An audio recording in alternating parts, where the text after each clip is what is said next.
Hello, welcome to the video lecture series on digital image processing. We are discussing about the image segmentation operations, particularly the similarity based image segmentation operations. So, we have seen that in similarity based image segmentation operation, there are mainly three approaches. One of them is the thresholding based technique, where you can go for either global thresholding or dynamic or adaptive thresholding or optimal thresholding or local thresholding. So, in our last class, we have discussed about the global thresholding operation. We have also discussed about the dynamic or adaptive thresholding operation, and we have also discussed about the optimal thresholding operation. And we have seen that in case of global thresholding, a threshold value is selected where the threshold value depends only on the pixel intensities in the image. Whereas, in case of dynamic or adaptive thresholding, it not only depends upon the pixel values or the intensity values of the pixels in the image, it also depends upon the position of the pixel in the image. So, the threshold for different pixels in the image will be different. In case of optimal thresholding, we have tried to find out a threshold by assuming that the histogram of the image is a representative of the probability density function of the pixel intensity values. So, there if you have a bimodal histogram, the bimodal histogram is considered as a combination of two probability density functions. And from the probability density functions, we have tried to estimate that what is the error incurred by performing the threshold operation when an pixel is decided to belong to an object or the pixel is decided to belong to the background. So, because of the probability distribution function of different intensity values, it is possible that a pixel which actually belongs to the background may be decided to belong to an object, or a pixel which actually belongs to an object after thresholding, it may be classified to belong to a background. Now, because of this, there is an amount of error which is incorporated by this thresholding operation. So, in case of optimal threshold, what we have done is we have tried to estimate that how much is the error incorporated if we choose a particular threshold, then you choose that value of the threshold where by which your average error will be minimized. There is another kind of thresholding operation, which is the local thresholding operation, that we will be discussing today. And we have said that local thresholding operation takes care of the neighborhood property or the pixel intensity values in the neighborhood of a particular location x y. We will also discuss about the other two operations, other two segmentation similarity based segmentation operations, that is region drawing technique and region splitting and merging techniques. So, today's discussion will be concentrated on local threshold operations, where we will consider, in addition to the pixel value, the intensity value, its location, we will also consider the local neighborhood property, and the other two similarity based segmentation techniques, that is region drawing technique and region splitting and merging technique. So, first of all, let us concentrate on the local thresholding operation. It is now clear that selection of a good threshold value is very simple if the histogram of the particular image is a bimodal histogram, where the modes are tall, they are narrow and separated by a div value, and in addition the modes are symmetric. That means, if we have a histogram like this, So, on this side we put the pixel intensity values and on this side we put the histogram. So, if an histogram is of this form,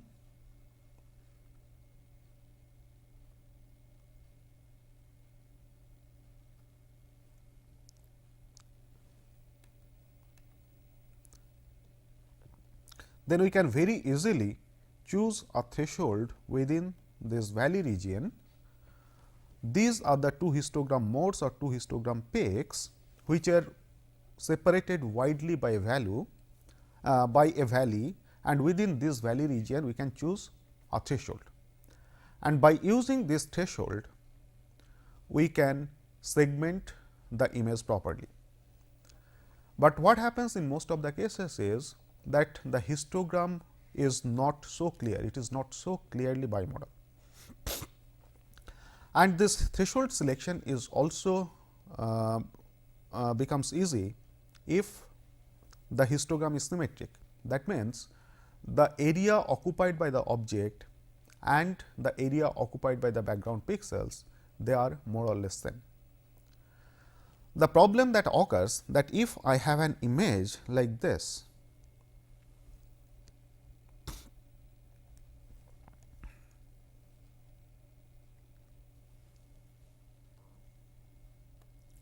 so I have an image, and within this image very small number of pixels actually belong to the object and a large number of pixels belong to the background. And when I have an image like this, the resulting histogram will be something like this. So, this may be the object pixels and the background pixels give rise to a histogram of this form. And here you find that the contribution to the histogram by the object pixels is almost negligible, because the number of pixels belonging to the object is very small compared to the number of pixels belonging to the background. So, the bimodal nature of the histogram is not very visible, rather the histogram is dominated by a single mode by the pixels which belong to the background. Now, how to solve this problem? So, this problem can be solved if instead of considering all the pixels in the image to produce the histogram, if somehow we can identify the pixels which are either on the boundary or near the boundary between the object and the background. In a sense, what we are trying to do is that given an image,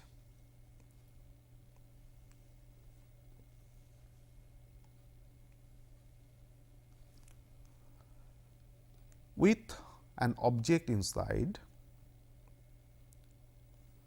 okay, what we are trying to do is we are trying to identify the pixels in a very small strip, in a narrow strip around this boundary.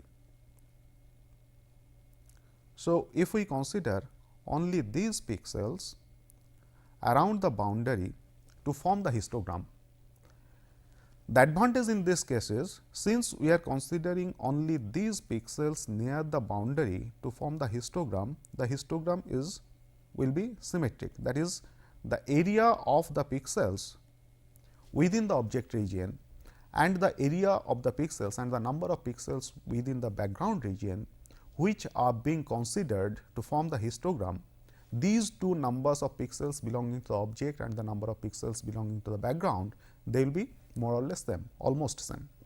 So, our histogram will be symmetric and it will not be dependent upon the relative size of the object and the background region. And the second object is the advantage is the probability of a pixel belonging to the object and the probability of a pixel belonging to the background within this narrow strip, they are almost equal. Because if I consider the entire image, then the probability, and in the image the object region is a very small region, then the probability of a pixel belonging to the object is small compared to the probability of the pixel belonging to the background. Whereas, if I consider the pixels within a narrow strip around the object boundary, in that case the probability of the pixels belonging to the background and the probability of the pixels belonging to the object, they are almost same. So, by considering only those pixels around this narrow strip, I get two advantages. One is the pixel belongingness, the probability of pixel belonging to the background and the probability of the pixel belonging to the object, they are nearly equal, and at the same time the area of the foreground region of the object region and the area of the background region, which is used for computation of the histogram, that is also nearly same, making your histogram a symmetrical histogram. And once I have this kind of histogram, then the thresholding operation is very simple. Now, the question is, if I simply use this kind of approach, in that case I have to know that what is the object boundary or what is the boundary between the object region and the background region, but which is not easily obtained, because the basic purpose is segmentation. Basic purpose of segmentation is that we are trying to find out the boundary between the object and the background. So, this simple approach as it has been presented, that we want to consider the pixels lying on the boundary or the pixels around the boundary, this cannot be used in this simple form, because the boundary itself is not known, that is the one that we are trying to determine. Then what is the solution? So, what is the solution? How do we solve this particular problem? Now, the solution is that if we use the image gradient and the Laplacian, image Laplacian, we know that if I have a region something like this, so I plot the variation of intensity values. So, this is the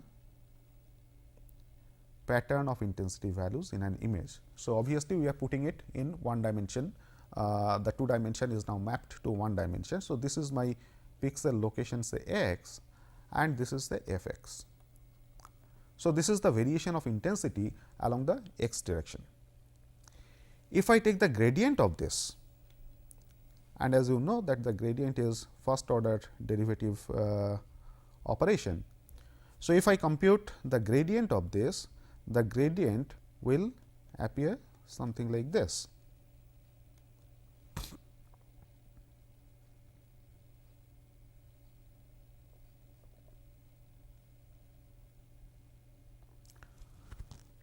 Okay. So, again this is my x direction, and on this side what I am putting is del f x del x, this is the gradient.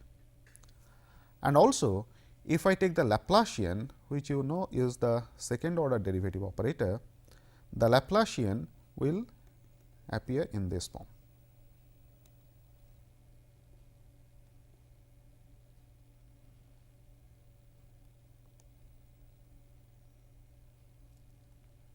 So, this is the second order derivative.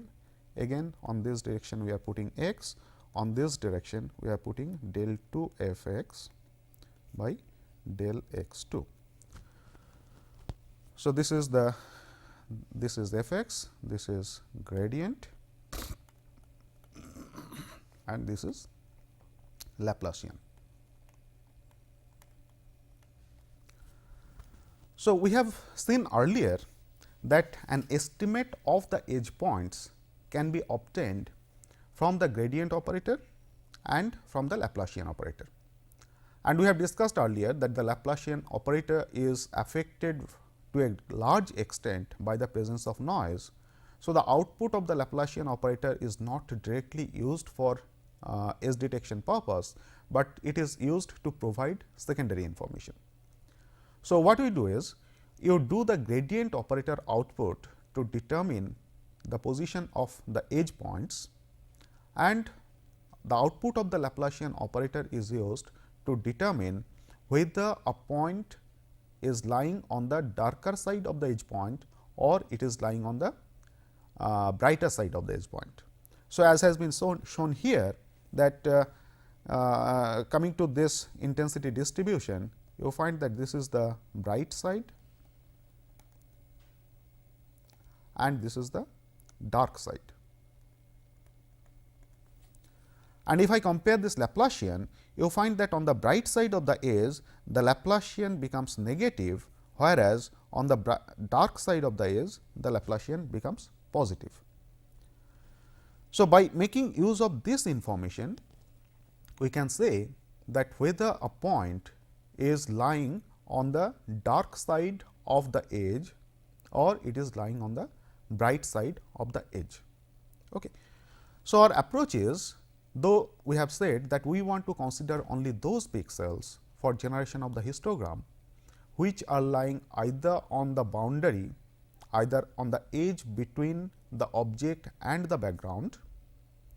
So, that information can be obtained by using from the output of the gradient, because for all the pixels which are lying on the boundary or near the boundary, the gradient magnitude will be quite high, and then to decide that out of these points which point lies on the dark side and which point lies on the bright side, we can make use of the Laplacian output, where the Laplacian will be negative if a point is lying on the bright side of the edge, and the Laplacian will be negative if the point lies on the dark and the Laplacian is positive if the point lies on the dark side of the edge.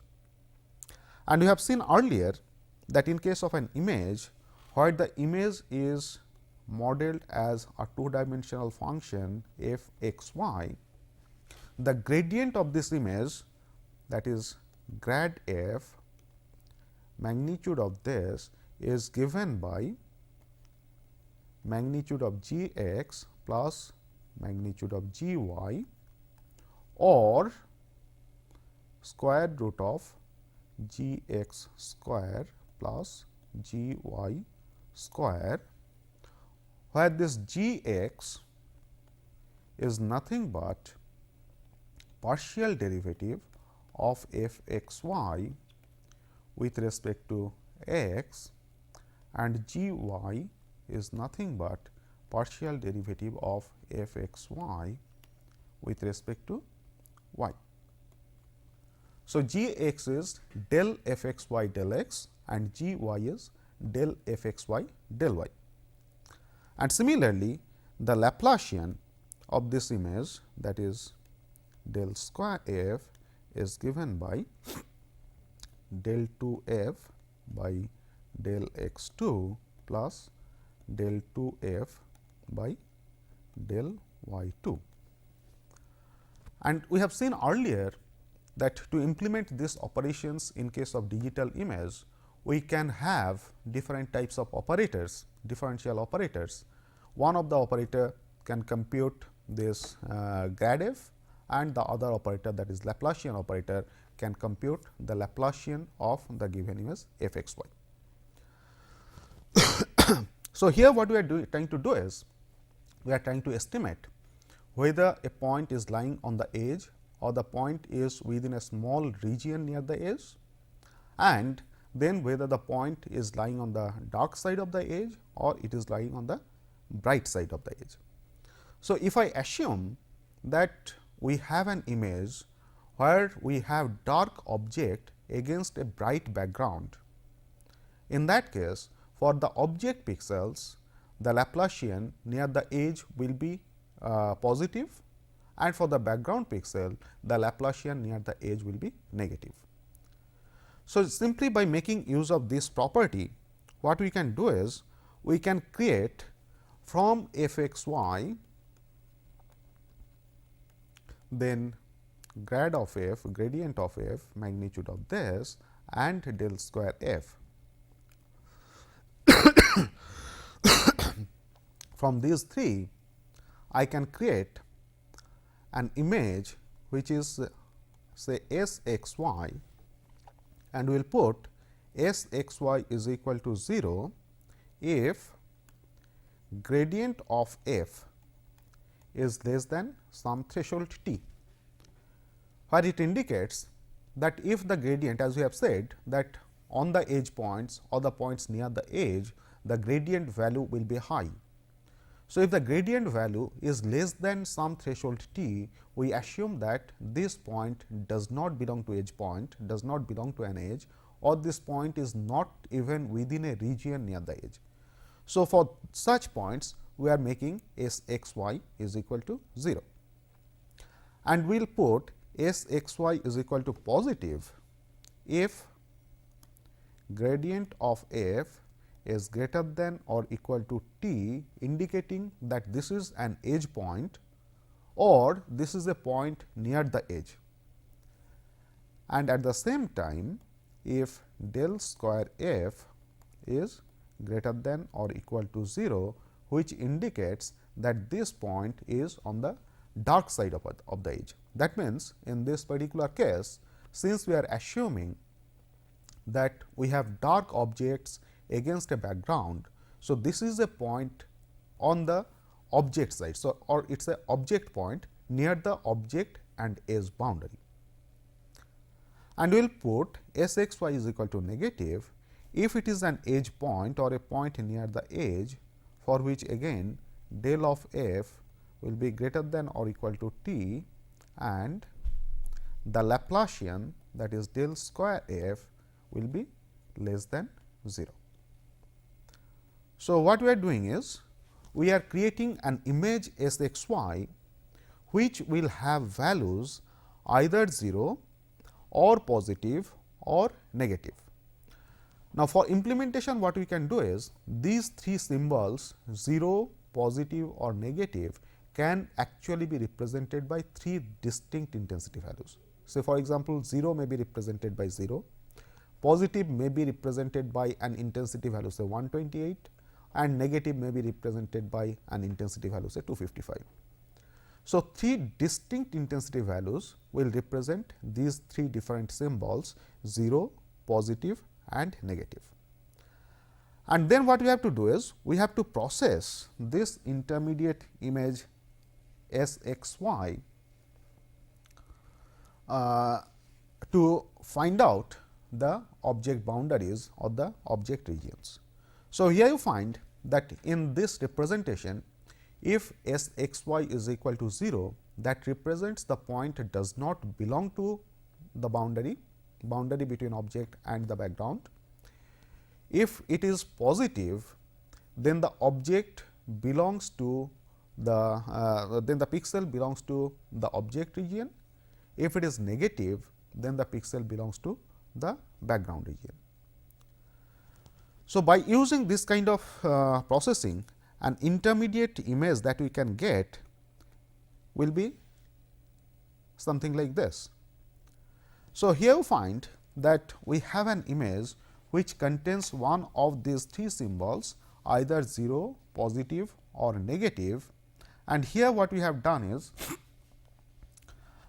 this was an object, a dark object against a bright background, maybe some handwritten characters with an underlining.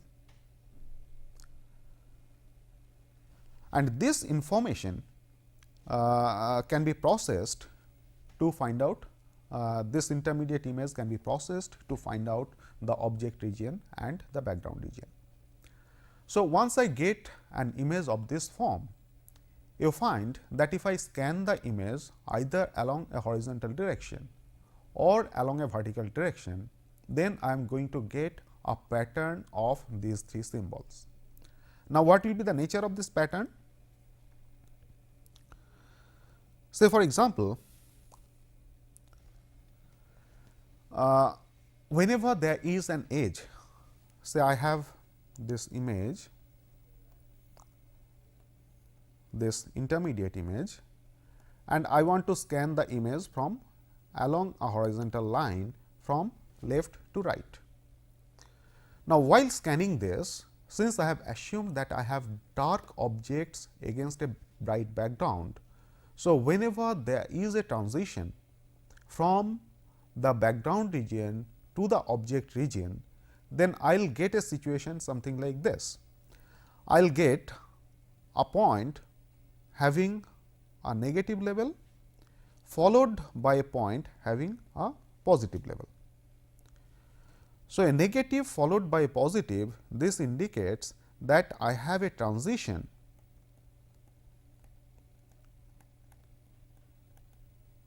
from background to object.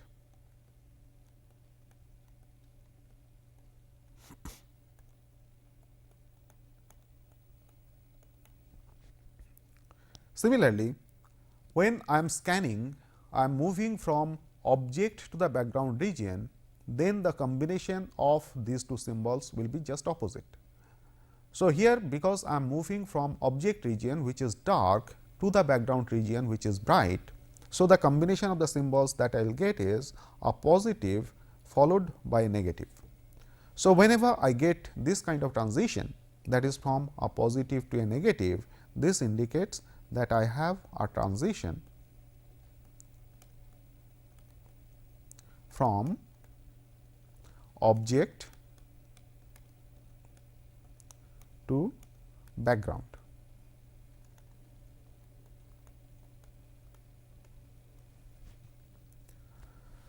So, by making use of this observation,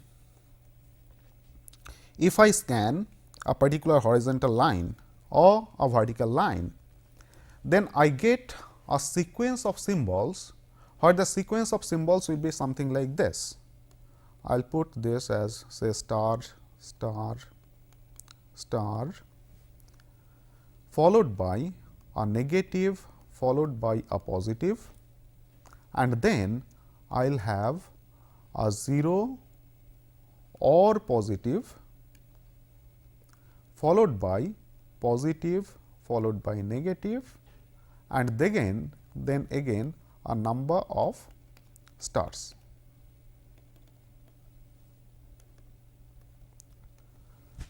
So, if this intermediate image I check either along a horizontal line or along a vertical line, and if that particular scan line contains a part of the object, in that case my scan pattern will be something like this, where this star, this indicates any combination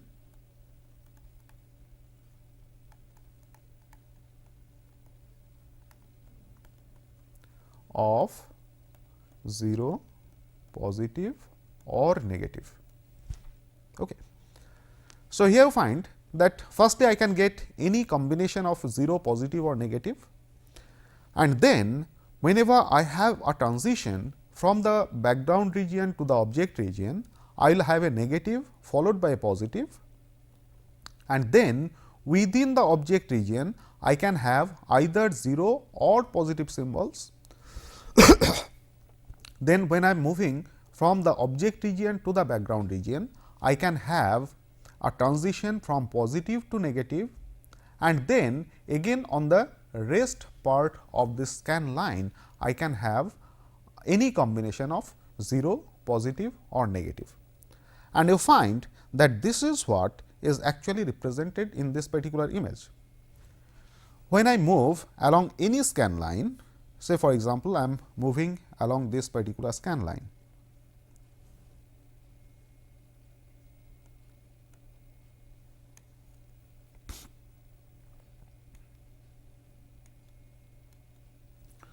See, if I move along this particular scan line, you find that initially I have all zeros, then I have negative symbol, followed by I have positive symbol, then within this it is either 0 or positive, then again I will have a transition from positive to negative, then again I will have a number of zeros, and this is how it continues. So, by making use of this particular pattern, I can identify that on this particular scan line which part is which portion of this scan line belongs to the object and which portion of this scan line belongs to the background. So, the kind of scan lines or symbols on the scan lines that we have obtained is like this. First, I have any combination of positive 0 or negative, then I have negative, positive, then I have either 0 or positive, then I have positive followed by negative, and then again I can have any combination of 0, positive or negative. And here you find that this inner parenthesis, this transition from 0 to positive or from positive to 0, this indicates the occurrence of edge points. And this inner parenthesis, where I have only 0 or positive symbols, this actually indicates the object region.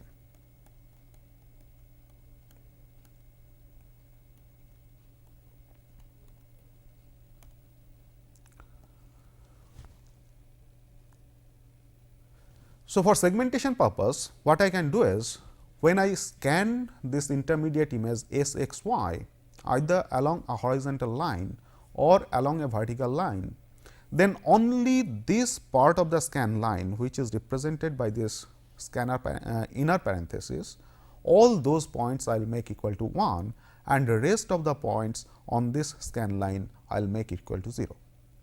And that gives me a segmented output, where in this output image, all the scan lines or the part of the object is represented by a pixel value equal to 1, and all the all the background pixels, background regions are represented by a pixel value equal to 0. So, if I apply this technique on an image, you find what kind of result that we get. You find that in this particular case, this is an image, the top part of it is the scanned image of a bank check. And here you find that the signatures and other figures, they are appearing in a background, and it is not very easy to distinguish which is the object or which is the signature or figure part and which is really the background part.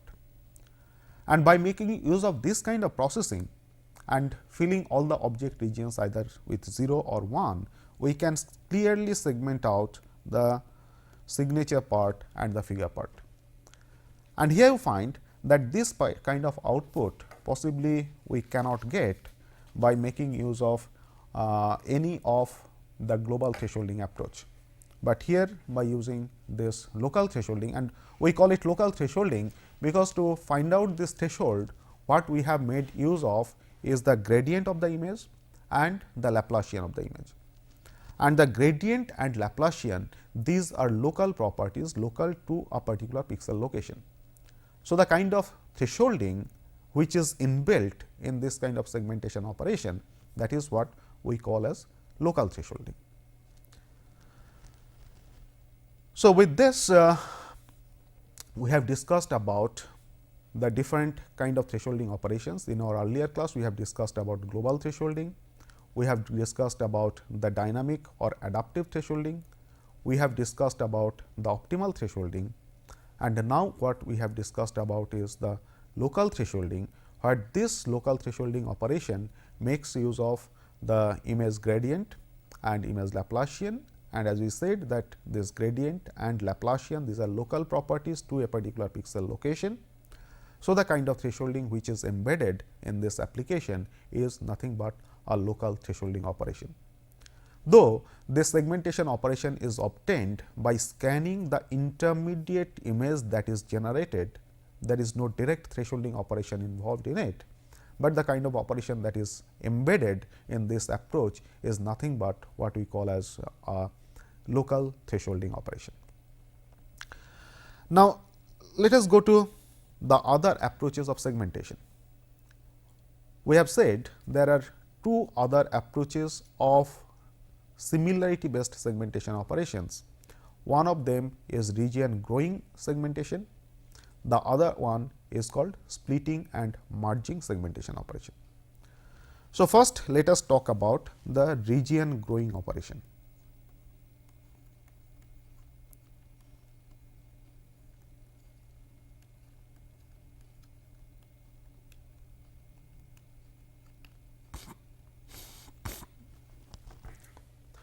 Now, what is this region growing segmentation? It is like this, that suppose we consider that all the pixels belonging to the image as a set of pixels, say R. Okay. And by this region growing operation or the segmentation operation, what it does is it partitions this set of pixels R into a number of subregions, say R 1, R 2, R 3, like this up to say R n. So, what segmentation is doing is, segmentation operation is actually partitioning this set of pixels R, which actually represent the entire image, into a number of sub images or partitions, that is n number of partitions R 1 to R n. Now, when it is doing this kind of partitioning, that is when I partition my original set R into n number of such partitions R 1 to R n, this partitioning should follow certain property. The properties are, if I take the union of all these regions R I, union over I, this should give me the original image R. That means, none of the pixels in the image should be left out. It is not that some pixel is not part of any of the partitions. So, every pixel in the image should be a part of one of the partitions. Okay. The second property is, the region R I should be is connected.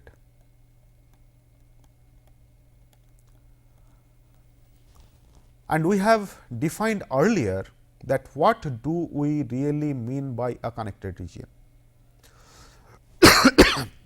We have said that given a region, the region will be called connected if I take any 2 points in the region, then I should be able to find out a path between these 2 points, considering only the points which are already belonging to this region R. So, if every pair of points in this region R I are connected, then we say that this region R I is connected. Okay. So, the second property that this segmentation or partitioning must follow is that these partitions we get n number of partitions, every partition R I should be connected. The third property that must be followed is R I intersection R j, that should be equal to null for I not equal to j. That means, if I take 2 partitions, say R 1 and R 2, this R 1 and R 2 should be disjoint. That means, there should not be any common pixels, any common points in these 2 partitions R 1 and R 2. Then, if I define a predicate, say P over a region R I, that should be true, where this P is a logical predicate defined over the points in set R I, in this partition R I. So, for a single partition R I, this logical predicate P should be true. And the last property that must be followed is predicate over R I union R j, that must be equal to false. So, what does it mean? False for I not equal to j. So, this actually means that if I define a predicate for the pixels or the points belonging to a particular region, then the predicate must be true for all the points belonging to that particular region. And if I take points belonging to 2 different regions R I and R j, then the predicate over this combined set R I union R j must be equal to false. So, this is what says the similarity. That means, all the points belonging to a particular region must be similar and the points belonging to two different regions are dissimilar. So, what does this region growing actually mean? The region growing, as the name implies, that it is a procedure which groups the pixels or subregions into a larger region based on some predefined criteria, and in our case this predefined criteria is the defined predicate. So, we start from a single point and try to find out what are the other points that can be grouped into the same group which follows the same criteria or for which the predicate value is or for all of which the predicate is true. So, this region growing operation works like this. I have a image, and in this image I may select a set of points. So, somehow I select a set of points like this, and each of these points I call as a seed point.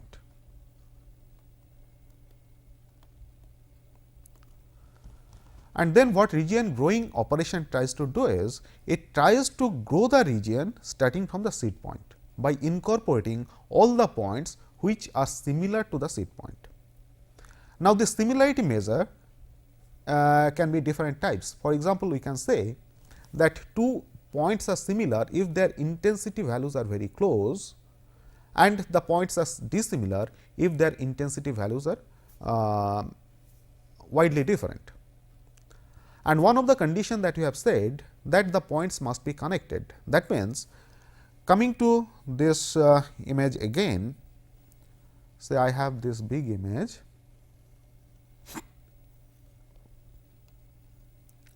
and for region growing what I have to do is, I have to choose a seed point, and our region growing operation will start from the seed point.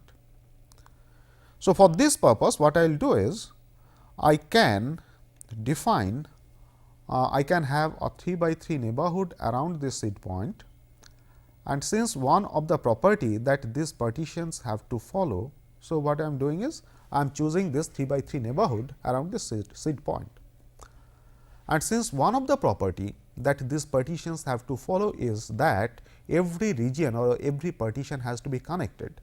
That means, when I start to grow the region starting from the seed point, then all the points which I will include in the same group or in the same partition, these points have to be connected.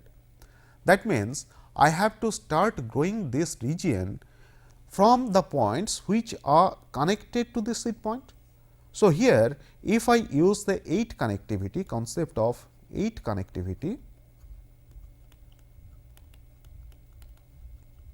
in that case the point which are to be grouped or in the same group as the seed point, they have to be one of, they must belong to this 3 by 3 neighborhood of this particular seed point. So, effectively what I am doing is, once I choose a seed point, I check the points in its 3 by 3 neighborhood, and all the points which I find are similar to this seed point, those points are put in the same group. And then again I start growing the region from all these new points which are put in the same group. So, effectively what I am doing is, if I call this seed point which is put which has been selected as a seed point S 0. Now, from its neighborhood I may find that the other points which can be put in the same group as this initial seed point S 0 are say S 1, S 2 and say S 5. Next time I start growing the region from S 1 itself, I find within the neighborhood of S 1 within this 3 by 3 neighborhood of S 1 following the same 8 connectivity, what are the points which are similar to S 1 or what are the points which are similar to the seed point, and this similarity can be based on the intensity difference. If the intensity difference is small, I say that they are similar. If the intensity difference is high, I say that they are not similar. So, by this again I start growing the region from S 1, I start growing the region from S 2, I start growing the region from S 5 and so on. And this process will stop when no more new point can be included in the same group. Okay. So, effectively what we are doing is we are selecting a number of seed points in the image following some criteria.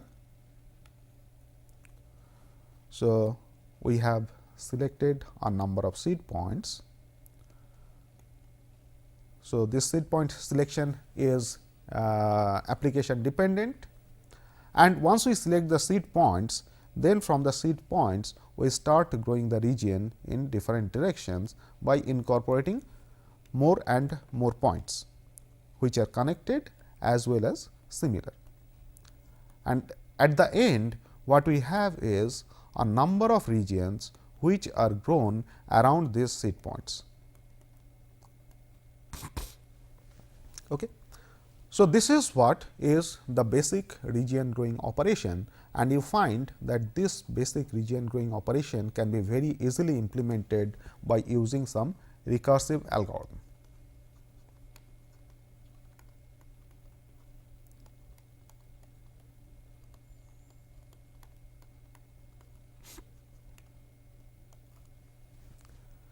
Now, let us see that what kind of output or result we can get by using this region growing segmentation operation.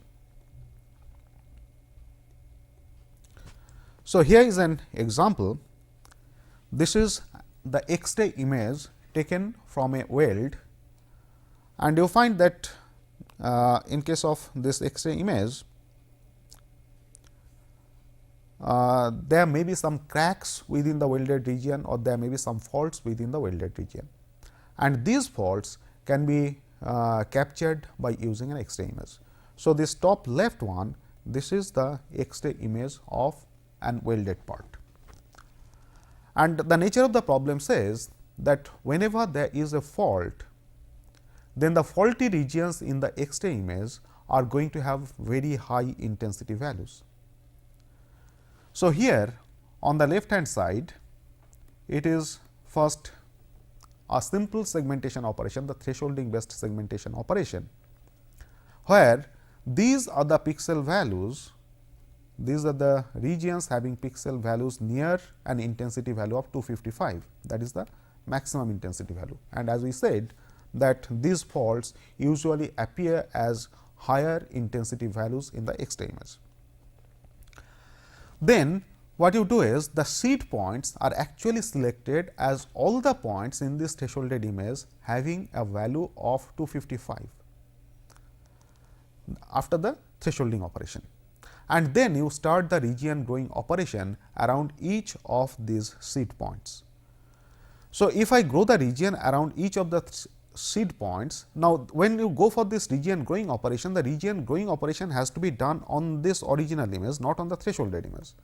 This thresholding operation is simply done to select the seed points.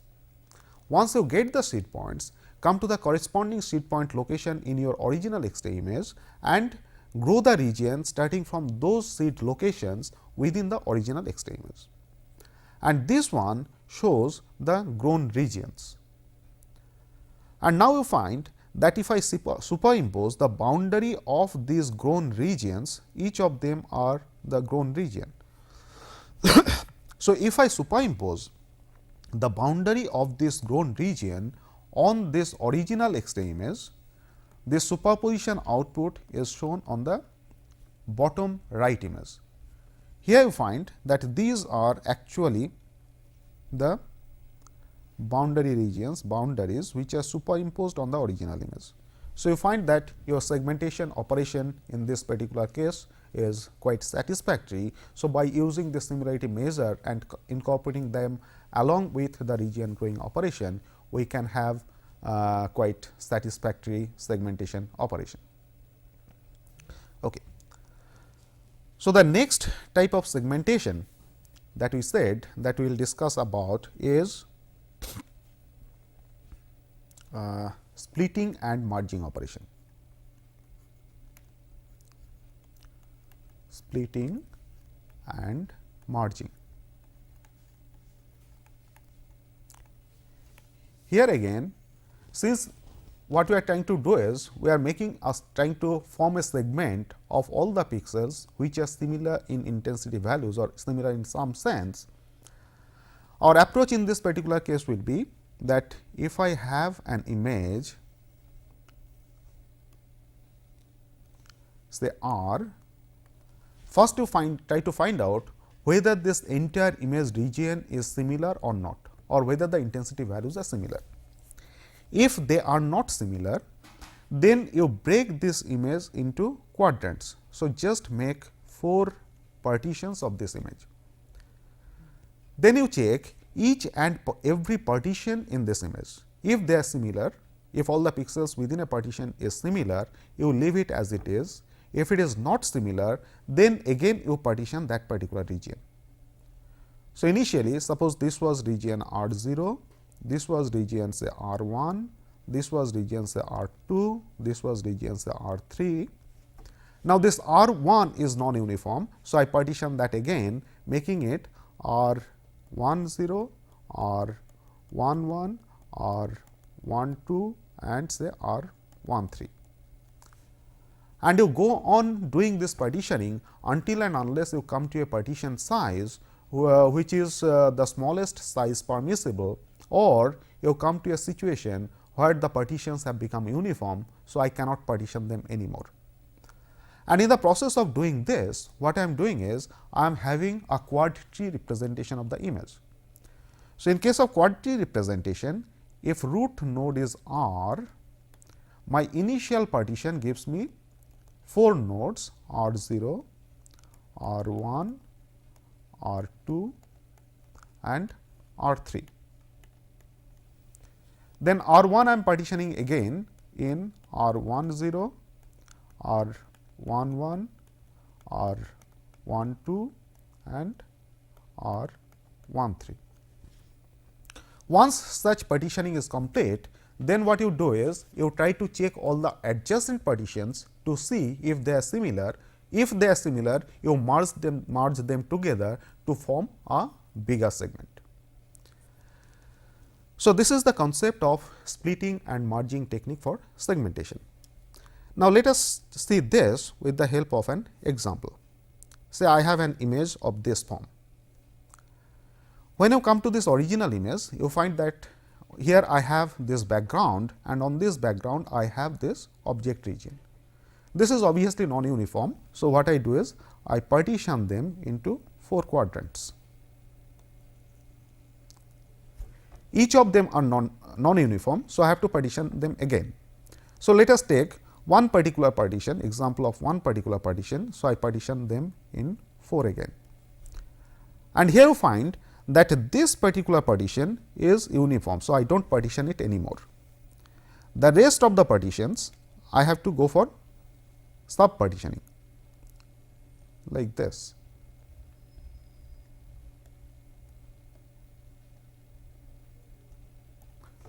Let us take one of them. This is partitioned again, this is partitioned again, this is partitioned again and so on. Now, at the end, when I find that I can't do any more partitioning, either I have reached a minimum partition size or every partition has become uniform, then I have to look for adjacent partitions which can be combined together to give me a bigger segment. So, that is what I do in this case. Here you find that this partition, this partition, this partition, this partition and this partition, they can be grouped together. So, and then again this particular group can be combined with this particular partition, it can be combined with this partition, it can be combined with this partition and so on. So, finally, what I get is after the splitting operation, the entire object I break into a number of smaller size partitions, and then in the merging operation I try to find out the partitions which can be merged together to give me a bigger segment size. So, by doing this, at the end of this splitting and merging operation, different objects can be segmented out from the background. So, In brief, we have discussed about the different segmentation operations. Initially, we started with discontinuity based segmentation, where we have gone for different edge detection operation or line detection operation, followed by linking. And then we have discussed about the similarity based segmentation. Under similarity based segmentation, we have discussed about various thresholding operations, the region growing operation, and lastly the splitting and merging operations. Okay. Now, let us have some quiz questions on today's lecture.